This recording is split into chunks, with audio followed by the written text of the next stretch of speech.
ಉತ್ತರ ಪ್ರದೇಶದಲ್ಲಿರುವಂತಹ ಸಂಭಾಲ್ನಲ್ಲಿರುವ ವಿವಾದಿತ ಶಾಹಿ ಜಾಮಾ ಮಸೀದಿಯ ಸರ್ವೆ ಕಾರ್ಯ ಮುಗಿದಿದೆ ಅಂತೆ. ಚಾಂದೌಸಿ ಕೋರ್ಟ್ಗೆ ವರದಿ ಸಲ್ಲಿಕೆಯನ್ನು ಕೂಡ ಮಾಡಿದ್ದಾರೆ. ಕೋರ್ಟ್ ಆದೇಶದ ಮೇರೆಗೆ ರಚನೆಯಾಗಿ ಕೋರ್ಟ್ ಕಮಿಷನರ್ ನೇತೃತ್ವದ ಆಯೋಗ ನಡೆಸಿದ ಸಮೀಕ್ಷೆಯಲ್ಲಿ ಮಸೀದಿ ಜಾಗದಲ್ಲಿ ಮೊದಲು ಹರಿಹರ ಮಂದಿರ ಇತ್ತು ಅನ್ನೋದು ಈಗ ಗೊತ್ತಾಗಿದೆ. ಮೊಘಲರ ಕಾಲದ ಈ ಮಸೀದಿ ಸರ್ವೆಗೆ ಭಾರೀ ಆಕ್ರೋಶ ಇತ್ತು, ಗಲಾಟೆ ಎಲ್ಲ ಆಗಿತ್ತು. ನವೆಂಬರ್ 24ನೇ ತಾರೀಕಿಗೆ ಸಮೀಕ್ಷೆಗೆ ಅಡ್ಡಿಪಡಿಸಿ ಮಸೀದಿಯವರು ಪ್ರತಿಭಟನೆ ಎಲ್ಲ ಮಾಡಿದರು. ನಂತರ ಇದು ಹಿಂಸಾಚಾರಕ್ಕೆಲ್ಲ ತಿರುಗಿತ್ತು. ಇದೀಗ ಕೋರ್ಟ್ಗೆ ಸಲ್ಲಿಕೆಯಾದ ಸರ್ವೆ ವರದಿಯಲ್ಲಿ ಮಂದಿರ ಇತ್ತು ಅನ್ನೋ ಕುರುಹುಗಳು ಪತ್ತೆಯಾಗಿವೆ. ಈ ಬಗ್ಗೆ ಹಿಂದೂ ಪರ ಸಂಘಟನೆಗಳು ಸಂತಸವನ್ನು ವ್ಯಕ್ತಪಡಿಸಿವೆ. ಈ ಮಧ್ಯೆ ದೇಶಾದ್ಯಂತ 1991ರ ಪೂಜಾ ಸ್ಥಳಗಳ ಕಾಯ್ದೆ ಜಾರಿಗೆ ಆದೇಶ ನೀಡುವಂತೆ ಕೋರಿ ಎಂಐಎಂನ ಅಸಾವುದ್ದೀನ್ ಓವೈಸಿ ಸುಪ್ರೀಂ ಕೋರ್ಟ್ ಮೊರೆ ಹೋಗಿದ್ದಾರೆ. ಜನವರಿ 17ರಂದು ಈ ಅರ್ಜಿಯ ವಿಚಾರಣೆಯನ್ನು ಸುಪ್ರೀಂ ಕೋರ್ಟ್ ನಡೆಸಲಿದೆ. ಜನವರಿ 13ರಿಂದ ಪ್ರಯಾಗ್ರಾಜ್ನಲ್ಲಿ ಆರಂಭವಾಗುವ ಮಹಾಕುಂಭಮೇಳಕ್ಕೂ ಧರ್ಮದಂಗಲ್ ಕಾಲಿಟ್ಟಿದೆ. ಮಹಾಕುಂಭಮೇಳದಲ್ಲಿ ಹಿಂದೂಯೇತರರಿಗೆ ಅಂಗಡಿ ಇಡಲು ಅವಕಾಶ ಮಾಡಿಕೊಡಬಾರದು ಅನ್ನೋ ಬೇಡಿಕೆಯನ್ನು ಯುಪಿ ಸರ್ಕಾರದ ಮುಂದೆ ಅಖಿಲ ಭಾರತ ಅಖಾರ ಪರಿಷತ್ ಇರಿಸಿದೆ. ಅವರು ಎಲ್ಲಂದ್ರಲ್ಲಿ ಉಗುಳ್ತಾರೆ, ಎಲ್ಲಂದ್ರಲ್ಲಿ ಮೂತ್ರ ಮಾಡ್ತಾರೆ. ಹೀಗೆಲ್ಲ ಮಾಡಿದ್ರೆ ಮಹಾಕುಂಭಮೇಳ ಅಪವಿತ್ರ ಆಗುತ್ತೆ. ಮಹಾಕುಂಭಮೇಳದ ಪಾವಿತ್ರತೆ ಮತ್ತು ಸ್ವಚ್ಛತೆಯನ್ನು ಗಮನದಲ್ಲಿ ಇಟ್ಕೊಂಡು ಮುಸ್ಲಿಂ ವ್ಯಾಪಾರಿಗಳಿಗೆ ಅಂಗಡಿ ಇಡೋದಕ್ಕೆ ಅವಕಾಶ ಕೊಡಬಾರದು ಅಂತ ಒತ್ತಾಯಿಸಿದ್ದಾರೆ. ಈ ಮಧ್ಯೆ ಅಜ್ಮೇರ್ ಶರೀಫ್ ದರ್ಗಾಗೆ ಪ್ರಧಾನಿ ಮೋದಿ ಚಾದ್ರ ಅರ್ಪಿಸಬಾರದು ಅಂತ ಹಿಂದೂ ಸೇನೆ ಕೋರಿದೆ. ಅಜ್ಮೇರ್ನಲ್ಲಿರುವುದು ಶರೀಫ್ ದರ್ಗಾ ಅಲ್ಲ, ಅಲ್ಲಿರುವುದು ಮಹಾದೇವನ ಆಲಯ. ಈ ಕೇಸ್ ಕೋರ್ಟ್ನಲ್ಲಿದೆ. ಹೀಗಾಗಿ ದರ್ಗಾಗೆ ಚಾದ್ರ ಅರ್ಪಿಸುವುದು ಬೇಡ ಅಂತ ಪ್ರಧಾನಿಯನ್ನ ಮನವಿ ಮಾಡಿದ್ದಾರೆ. ಆದರೆ ಇದನ್ನ ಪ್ರಧಾನಿ ಮೋದಿ ಪರಿಗಣಿಸಿಲ್ಲ. ಅಜ್ಮೇರ್ ಶರೀಫ್ ದರ್ಗಾಗೆ ಸಂಪ್ರದಾಯದಂತೆ ಚಾದ್ರ ಕಳಿಸಲು ತೀರ್ಮಾನಿಸಿದ್ದಾರೆ. ಮುಂಜಾಗ್ರತಾ ಕ್ರಮವಾಗಿ ದರ್ಗಾ ಬಳಿ ಬಿಗಿ ಬಂದೋಬಸ್ತ್ ಕಲ್ಪಿಸಲಾಗಿದೆ. ಓಕೆ, ಇನ್ನು ಕ್ರಿಕೆಟಲ್ಲೂ ಕೂಡ ರಾಜಕೀಯ ನಿಮಗೆ ಅವಾಗ ಸದ್ದು ಮಾಡುತ್ತೆ. ಇನ್ನೊಂದು ರೀತಿಯಾಗಿ ಚರ್ಚೆಗೆ ಬರ್ತಾ ಇದೆ, ಇದು ಬೇರೆ ರೀತಿಯಲ್ಲಿ.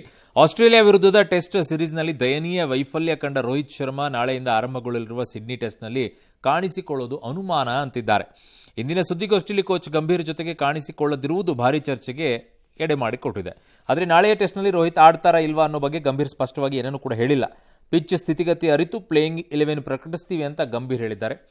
ಡ್ರೆಸ್ಸಿಂಗ್ ರೂಮ್ ಚರ್ಚೆ ವಿಚಾರ ಹೊರಗೆ ಲೀಕ್ ಆಗಿರೋ ಬಗ್ಗೆ ಅಸಮಾಧಾನ ವ್ಯಕ್ತಪಡಿಸಿದ್ದಾರೆ. ಮೂಲಗಳ ಪ್ರಕಾರ ರೋಹಿತ್ರನ್ನ ಆಡಿಸದಿರಲು ಬಿಸಿಸಿಐ ತೀರ್ಮಾನ ಮಾಡಿದೆ ಅಂತೆ. ರೋಹಿತ್ ಬದಲು ಬುಮ್ರಾ ತಂಡವನ್ನು ಮುನ್ನಡೆಸ್ತಾರಂತೆ.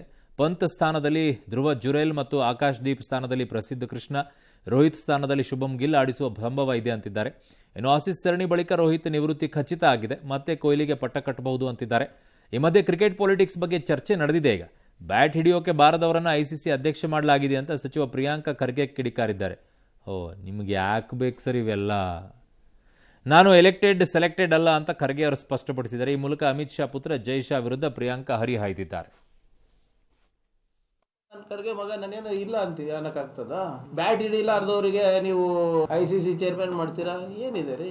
ಈಗ 4 ಸರಿ ನಾನು ಚುನಾವಣೆ ಮಾಡಿದ್ದೀನಿ, 3 ಸರಿ ಗೆದ್ದಿದ್ದೀನಿ. ನಾವು ವಿ ಆರ್ ನಾಟ್ ಸೆಲೆಕ್ಟೆಡ್ ಅಲ್ಲ, ವಿ ಆರ್ ಎಲೆಕ್ಟೆಡ್. ಭಾರತದ ಅತ್ಯುನ್ನತ ಕ್ರೀಡಾ ಪುರಸ್ಕಾರವಾದ ಮೇಜರ್ ಧ್ಯಾನ್ ಚಂದ್ ಖೇಲ್ ರತ್ನ ಪ್ರಶಸ್ತಿಯ ಪಟ್ಟಿ ಪ್ರಕಟ ಆಗಿದೆ. 2024ನೇ ಸಾಲಿನ ಪ್ರಶಸ್ತಿಗೆ 4 ಸಾಧಕರನ್ನ ಕೇಂದ್ರ ಆಯ್ಕೆ ಮಾಡಿದೆ.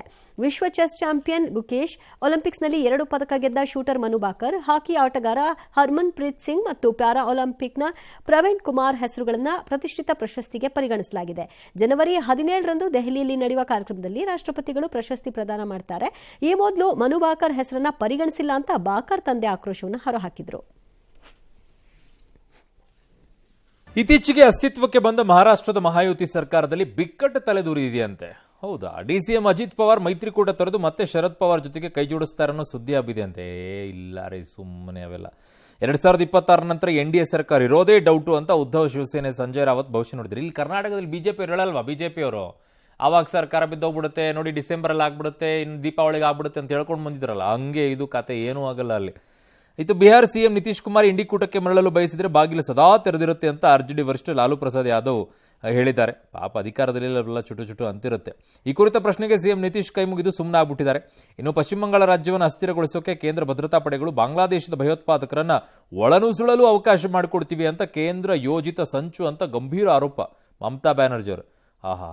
ಮೇಡಮ್ ಬಿಡೋರು ಬಿಟ್ಬಿಟ್ಟು ಓಟಿಗೆಲ್ಲ ಏನೇನು ಬೇಕು ಎಲ್ಲ ವ್ಯವಸ್ಥೆಯನ್ನು ಮಾಡ್ಕೊಂಬಿಟ್ಟು ಅದು ಹೆಂಗ್ರಿ ಬಾಂಗ್ಲಾದೇಶದಿಂದ ಇಲ್ಲಿಗೆ ಬರ್ತಾರೆ? ನಿಮ್ಮ ಪಶ್ಚಿಮ ಬಂಗಾಳವನ್ನು ದಾಟ್ಕೊಂಡು ಇಡೀ ದೇಶದೆಲ್ಲ ನುಗ್ತಾ ಇದ್ದಾರೆ. ನೀವು ಮಾಡುವಂಥ ಮಿಸ್ಟೇಕು. ಈಗ ಒಳನುಸುಳುವಿಕೆಯಿಂದ ಬಂಗಾಳದ ಶಾಂತಿ ಹಾಳಾಗ್ತಾ ಇದೆ ಅಂತ ಅಮಿತ್ ಶಾ ಮಾತು ಏನು ಹೇಳಿದ್ರಲ್ಲ, ಅದಕ್ಕೆ ಈ ತಿರುಗೇಟನ್ನು ಕೊಟ್ಟಿದ್ದು ಮಮತಾ ಬ್ಯಾನರ್ಜಿ. ಕರ್ನಾಟಕ ಮಾಧ್ಯಮ ಅಕಾಡೆಮಿ 2022, 23 ಮತ್ತು 24ನೇ ಸಾಲಿನ ಮಾಧ್ಯಮ ಅಕಾಡೆಮಿ ಪ್ರಶಸ್ತಿ ಪ್ರಕಟ ಆಗಿದೆ. ಪಬ್ಲಿಕ್ ಟಿವಿಯ ಪೊಲಿಟಿಕಲ್ ಬ್ಯೂರೋ ಮುಖ್ಯಸ್ಥ ರವೀಶ್ HSಗೆ 2024ರ ಸಾಲಿನ ಮಾಧ್ಯಮ ಅಕಾಡೆಮಿ ಪ್ರಶಸ್ತಿ ಘೋಷಣೆಯಾಗಿದೆ. ಒಟ್ಟು 60 ಪತ್ರಕರ್ತರಿಗೆ ಪ್ರಶಸ್ತಿ ಪ್ರಕಟಿಸಲಾಗಿದೆ. ಫೆಬ್ರವರಿ ಮೊದಲ ವಾರದಲ್ಲಿ ಸಿಎಂ ಸಿದ್ದರಾಮಯ್ಯ ಸಾಧಕರಿಗೆ ಪ್ರಶಸ್ತಿ ವಿತರಣೆ ಮಾಡ್ತಾರೆ. ಮಾಧ್ಯಮ ಕ್ಷೇತ್ರದಲ್ಲಿ ಸಲ್ಲಿಸಿದ ಸೇವೆ ಆಧರಿಸಿ ಈ ಪ್ರಶಸ್ತಿಯನ್ನು ನೀಡಲಾಗುತ್ತೆ. ಕಾಂಗ್ರೆಟ್ಸ್ ಅಲ್ವಾ ರವೀಶ್ ಅವರಿಗೆ. ಎಸ್. ಇನ್ನು ಬೆಂಗಳೂರು ಹೊರವಲಯದ ಹೆಬ್ಬಗೋಡಿ ಕೈಗಾರಿಕಾ ಪ್ರದೇಶದಲ್ಲಿ ಭಾರೀ ಅಗ್ನಿ ಅವಘಡ ಸಂಭವಿಸಿದೆ. ಗಾರ್ಮೆಂಟ್ಸ್ ಒಂದರ ಗೋದಾಮು ಧಗಧಗ ಅಂತ ಹೊತ್ತಿ ಉರಿದಿದೆ. ಪಕ್ಕದಲ್ಲಿದ್ದ 4 ಕಂಪನಿಗಳು ಮತ್ತು ಹೋಟೆಲ್ಗೂ ಕೂಡ ಬೆಂಕಿ ಕೆನ್ನಾಲಿಗೆ ಚಾಚಿದೆ.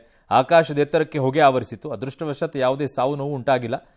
ಬೆಂಕಿ ನಂದಿಸೋಕೆ ಅಗ್ನಿಶಾಮಕ ಪಡೆಗಳು ನಿಜವಾಗ್ಲೂ ಹರಸಾಹಸ ಪಟ್ಟಿರೋದು. SDRF ಕೂಡ ಈ ಕಾರ್ಯಾಚರಣೆಗೆ ಕೈ ಜೋಡಿಸಿದೆ. ಅದರ ಭೀಕರತೆನೇ ಆಗಿತ್ತಲ್ಲಿ. ದೃಶ್ಯವನ್ನು ನೋಡಿದ್ರೆ ಗೊತ್ತಾಗುತ್ತೆ.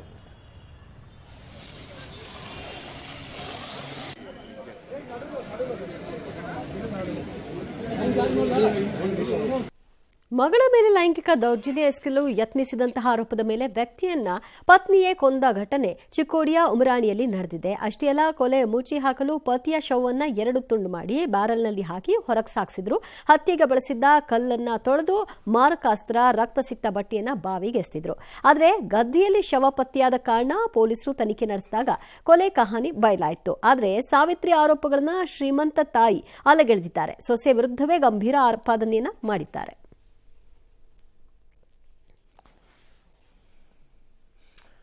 ಮಗಳ ಮೇಲೆ ಆ ಮನಸ್ಥಿತಿ ಬರುತ್ತೆ ಅಂತಂದಾಗ ಅವಳು ಮಾಡಿದ ಸರಿ ಅಂತ ಹೇಳ್ಬೇಕಾ ತಪ್ಪು ಹೇಳ್ಬೇಕಾ ಗೊತ್ತಾಗ್ತಿಲ್ಲ.